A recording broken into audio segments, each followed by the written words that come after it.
Días chicos, nuevamente acá, reunidos desde tu colegio San Antonio María Claret para dar inicio a nuestras clases virtuales. En esta oportunidad, quien te habla, mi Rosana, y el curso que vamos a desarrollar es Familia y Civismo. Bien, el tema para hoy día son los derechos humanos. ¿Te acordarás? ¿Tendrás alguna idea de qué son los derechos humanos? Humano porque se refiere a nosotros, a los individuos, a las personas, ¿no es así? Y derecho, ¿no? ¿Qué es derecho, no? Cuando tú dices, yo tengo derecho, mi mamá me tiene que dar mi comida porque es mi derecho. Por supuesto, es su derecho y tienes razón. Hay derechos que forman parte, que nacen con uno. Tú inmediatamente sales del vientre de tu madre, inmediatamente ya gozas de derechos. ¿Ya? Eres tan importante como cualquier persona. Bien, vamos a conceptualizar qué son los derechos. Y como tú decías, ¿es una exigencia? Sí, es una exigencia. Vamos a definirlo como principios, como normas que están considerados a nivel mundial. O sea, son universalmente reconocidos, ¿no? Son los que te van a proteger a ti como persona, como ser individual. La dignidad humana va a restablecer de alguna manera la protección a la dignidad humana.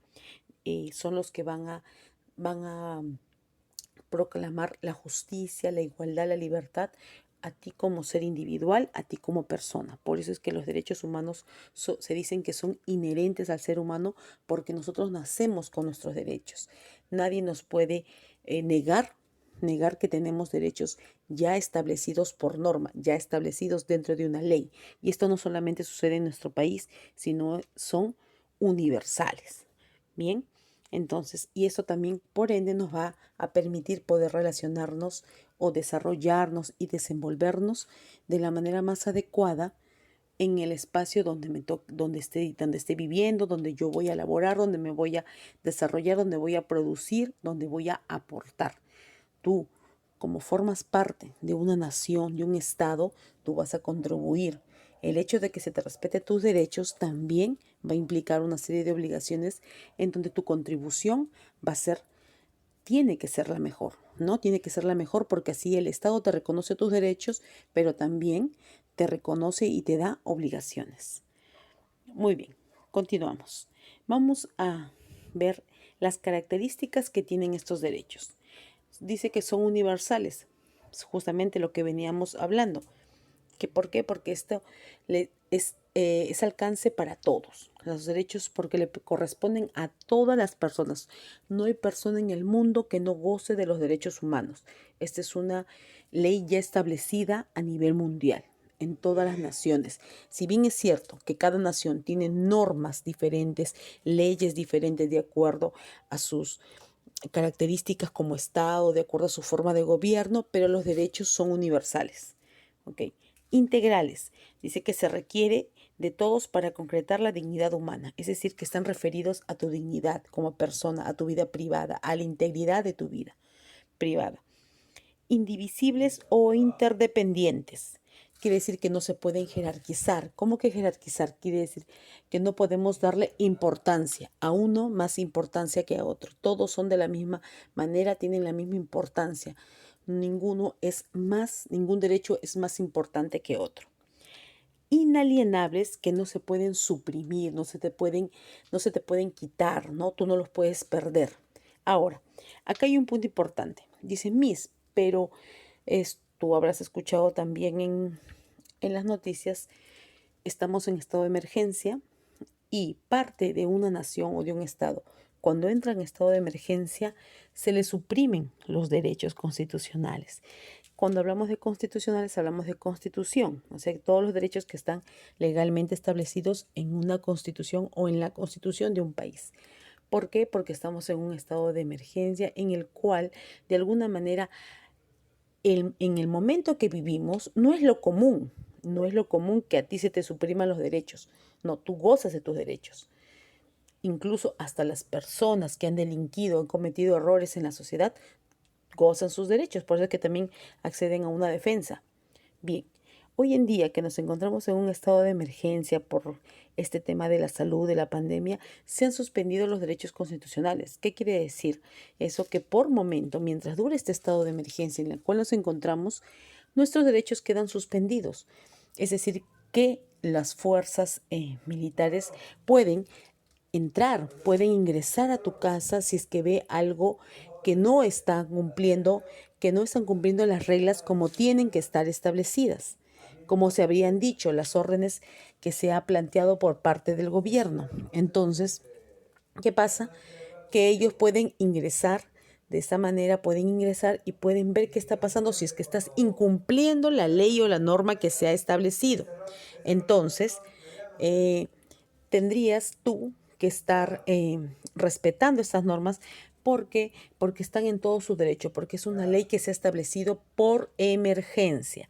Por eso tú habrás visto en algunas partes de las noticias, habrás sido testigo de que han ingresado a las casas y están llevando a la gente, ¿no es cierto? Están llevando a la gente de repente a la comisaría porque están incumpliendo una norma establecida, ¿no? Cuando el jefe de Estado, como es el presidente, determine, es el único que puede determinar que hay un estado de emergencia. ¿No? Es el único que puede determinar y que puede de alguna manera suspender los derechos constitucionales. ¿Ya?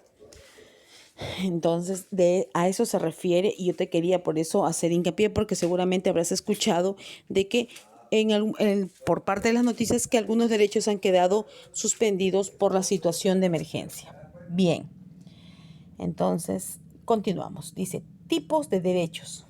Los derechos son muchos.